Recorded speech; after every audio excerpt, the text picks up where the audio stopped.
I love indie games, queer indie games in particular, the smaller kind that most people have never even heard about. I have enjoyed them immensely over the years, so I wanted to put the spotlight on a couple that I really liked. Not trying to be objective or anything here. I love these games and I have very positive things to say because of that.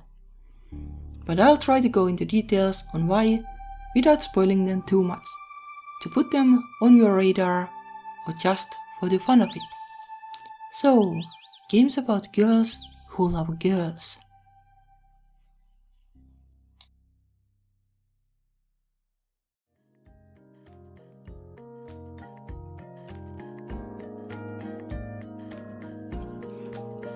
Butterfly Soup is a wacky comedy visual novel about lesbians and memes by Brianna Leigh.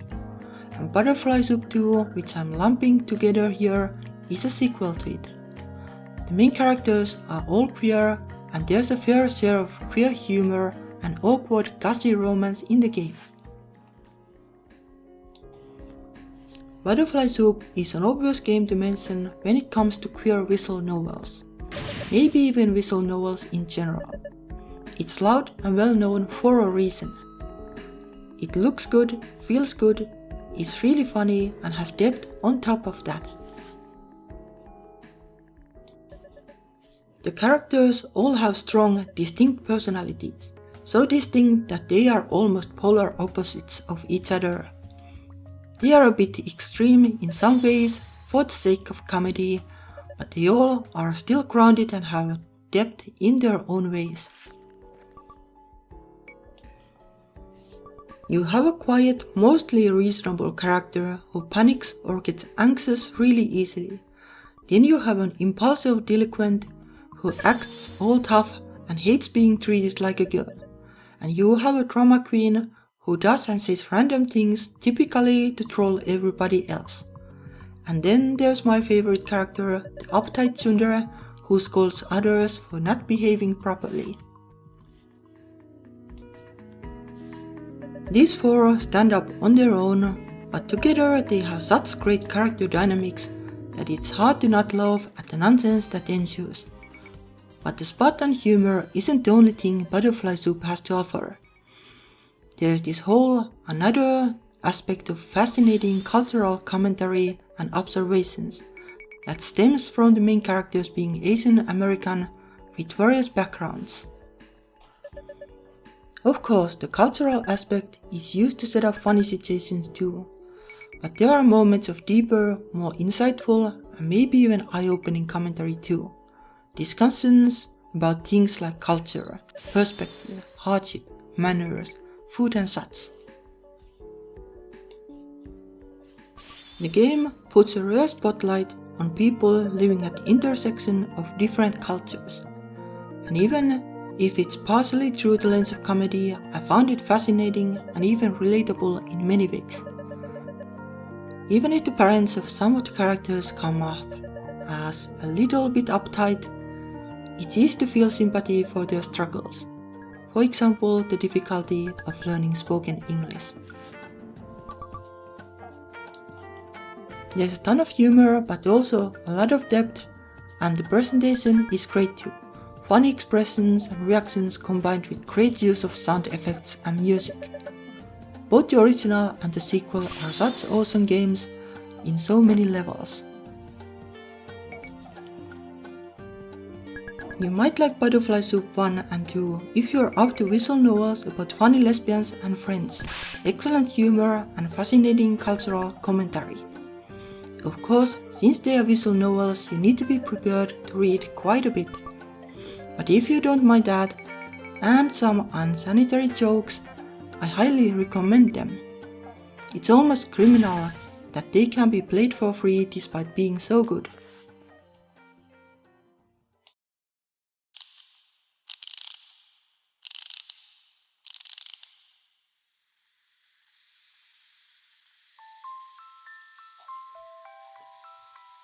Out of the Woods is a paranormal-themed Eurovisual novel by Studio Elan.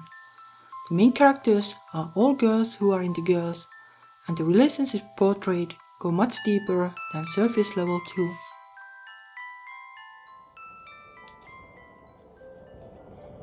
Two girls sitting in silence in a dimly lit train, anticipating the arrival to the remote village whose name people hardly even remember, hoping to find something big, supernatural.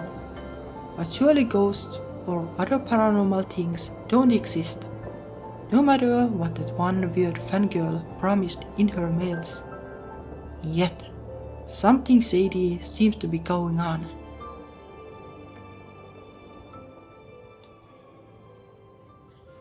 The story starts strong and atmospheric and keeps you hooked by slowly but steadily unveiling the intricate mystery shrouding the village. There are several great plot twists and dramatic developments throughout the story. It's a wonderful roller coaster of tones and emotions, ranging from chill and optimistic to serious and even dark at times.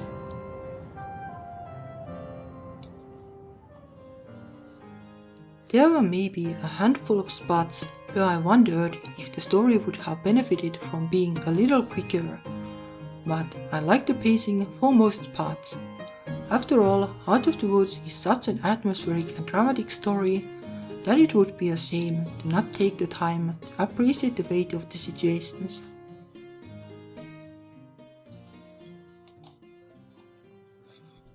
The thing I really liked about the story is that it kept me guessing. Like, what's the deal with the villagers?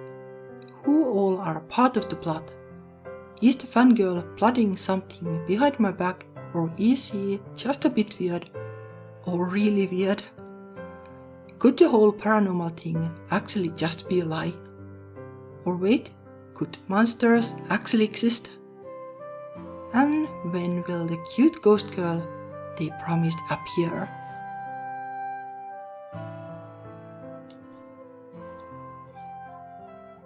The feeling of mystery and adventure was awesome. Out of the Woods is such a long game, but I was hooked the whole time. But no, I'm a sucker for ghostly love stories and mystery, so I just couldn't help it. Sure, that's fine. Lead the way.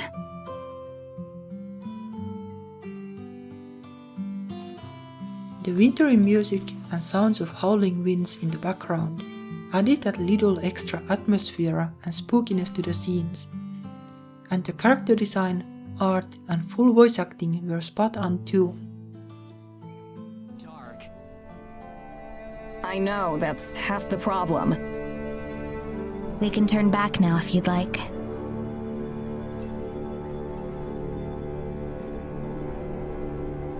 Nah, let's give it a couple more minutes.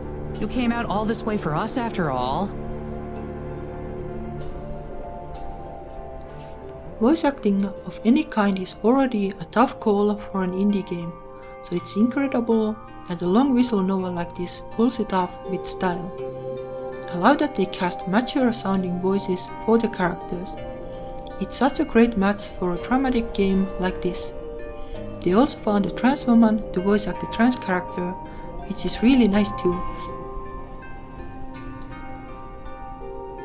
There it is! The characters felt consistent and well thought out. They had quite distinct personalities, and it was fun to see how differently they reacted to the many twists of the story. I guess Maddie is my favorite character for nuance, but the others were all great too. Even the antagonist was top-notch, really formidable and memorable, like Heart of the Woods as a whole. Such incredible volume combined with high quality.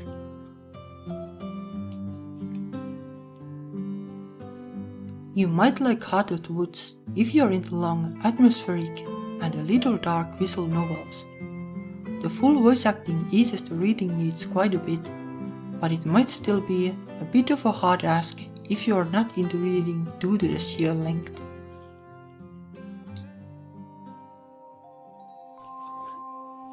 You need to be able to stomach some dark and slightly disturbing scenes, as well as ghosts and unknown evils to be able to enjoy the story. But especially if you're low-key into those things or have hots for cute ghost girls, like I do, Heart of the Woods might be your cup of tea.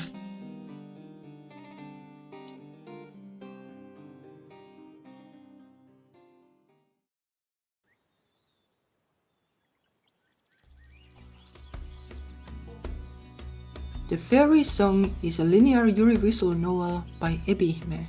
It's a slow burn story of the protagonist Marnie growing fond of a mysterious sword-wielding girl she finds sleeping at the heart of the local forest. Somewhere in the British countryside, there's an enchanted forest where fairies whisper wondrous words into your ears and play mischievous tricks, trapping any visitor there forever. And you're off to spend a week in the most boring village ever that just happens to be located next to this tempting forest. The game starts off a bit slow as it introduces Marnie and her somewhat peculiar personality and life circumstances. Well, maybe the story is a bit slow paced in general, with the slice of life moments, deeper dives into Marnie's thoughts, and moments where you can savor the lingering atmosphere. But I didn't mind because slice of life is very much my cup of tea. I found it fascinating how the fairy song looks at everyday things through a new lens. It was interesting to see how the mysterious girl reacted to the luxuries of modern life and contrasted them to her own life. And it was also fun to see Marnie's reactions to her nightly woes. But the slice of life aspect is only half of the fun. The game is also really good at dropping foreshadowing, curious details and big developments at a steady pace, which kept the story in motion and me hooked. Seeing the fairy tale mystery slowly unfold and all the pieces perfectly fit together at the end was really satisfying. The Fairy Song is one of my favorite visual novels, largely because of the incredible plot twists it throws at you. It's like, wait, I can't believe you're doing this and getting away with it. In terms of characters, I found both Marnie and the mysterious girl interesting and likable. They both had fun quirks, relatable flaws, and enough complexity to feel real. The girl in particular kept delivering in terms of cuteness and having layers. It's totally understandable why Marnie would be a bit gay for her, like who wouldn't like a female knight like her? The romance develops at quite a realistic pace, starting with little things and slowly growing in tension. It doesn't go like super far yet, but I was pleased nevertheless, as an enjoyer of little things and little gestures, and an occasional not so little thing too. The game looks great, the character art is cute, and the music fittingly atmospheric. But where it's really at is the top-notch plot twists, deep characters, and attention to detail. So much to like about this game. You might like the Fairy Song if you're looking for a visual novel with a nice mixture of slice of life, fairy tale, mysterious female knight, and some truly amazing plot twists. However, it's quite a long visual novel, so you need to be prepared to read quite a lot. I think the game is best played if the plot twists haven't been spoiled to you yet.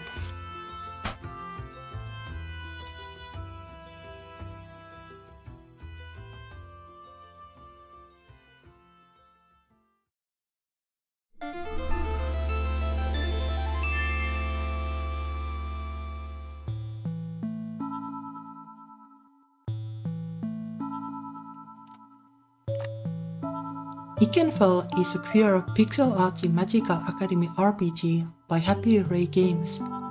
Everybody is queer and multiple queer romances are portrayed throughout the game, even though romance isn't exactly the focus of the game.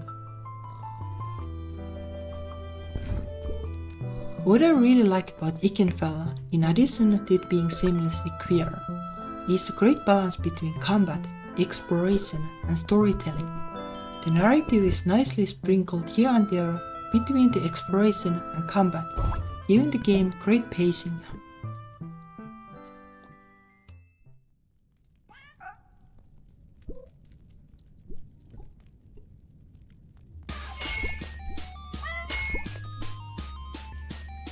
The game uses grid and turn-based combat. There are numerous enemy and boss gimmicks you need to pay attention to, and the skills of your own characters also benefit from a little bit of tactics. In addition, there's a timing mechanic involved when attacking and defending. Nailing the timing gives you benefits, while botching it can put you at a slight disadvantage.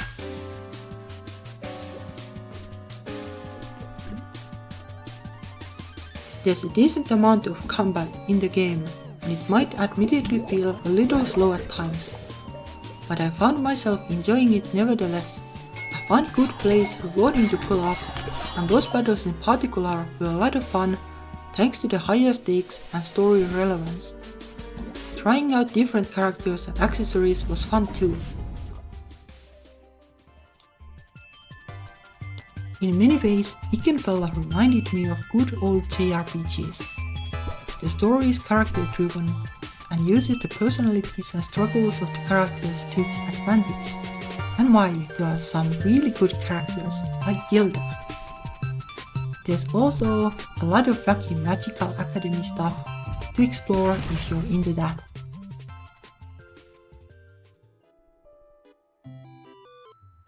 And I have nothing to complain about the story either.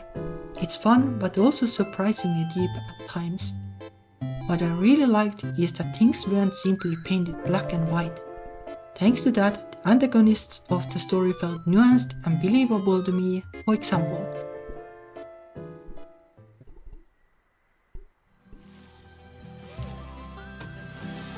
Ikenfell was very much my kind of a game, and I wish there were more games like it. And this is from somebody who doesn't have nostalgia points for the magical academy genre. Though maybe it helps that I do have lots of nostalgia points for retro RPGs.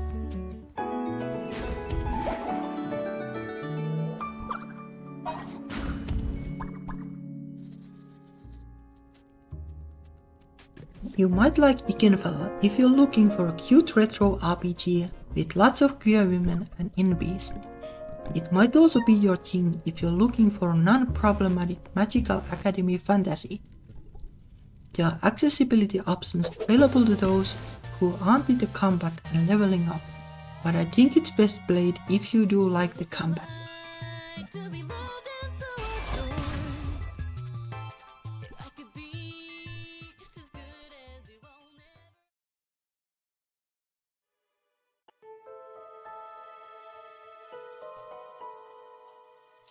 Willow is a queer witch-themed visual novel by T.F. Wright.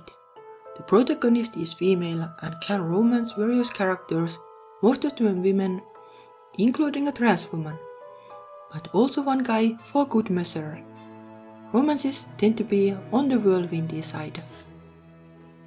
Ugh, I can't bear to listen to another one of Lydia's freaking sermons.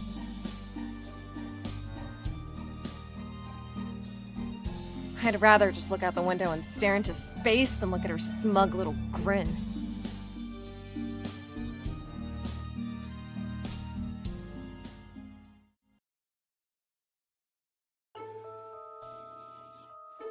The game follows the story of Willow, a bit of a wicked woman of strong opinions, harsh words, and endless F-bombs. Be it classmates, religion, capitalism, or anything else she disagrees with, she's not afraid to speak her heart out. But as much as Wicked Willow is a story about a messy and disagreeable protagonist, it's also a story about the world hurting and people coping with that in their own ways. Be it letting the steam out, playing along despite how much it hurts, or escapism.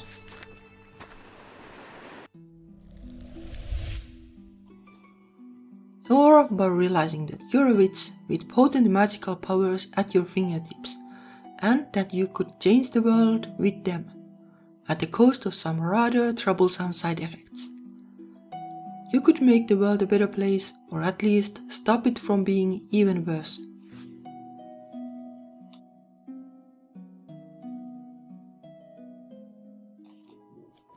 Wicked Willow is also a story about choices that matter and have consequences.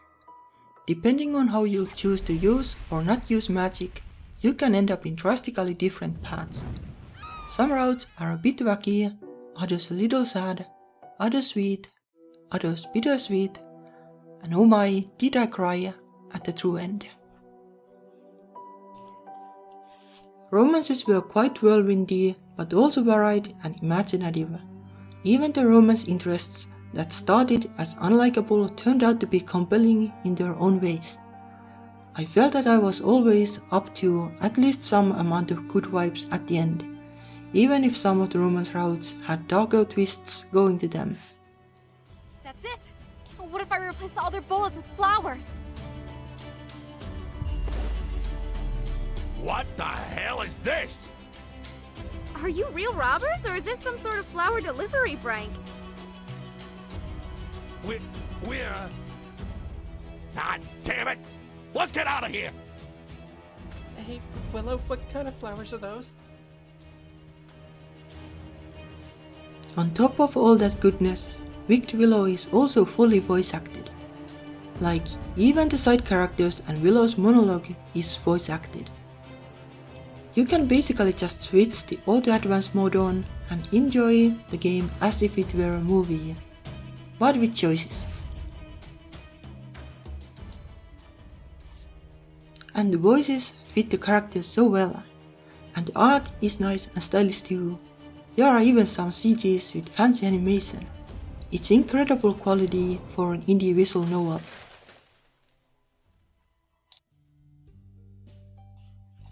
You might like Wicked Willow if you're looking for a queer visual novel with attitude and some of that BK do crimes energy. If you're into choices that matter and imaginative what-if scenarios and don't mind F-bombs, darker themes and dissing of religion among other things, you'll likely be up for a good time.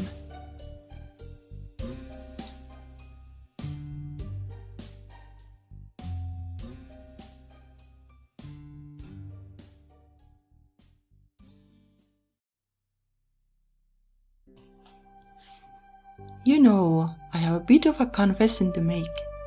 I originally had a list of 20-something games I wanted to discuss here, and it pains me to cut the list so short. But there's just no way I could have made it in time for the Pride Month otherwise. Making this video was tough, and the quality is what it is.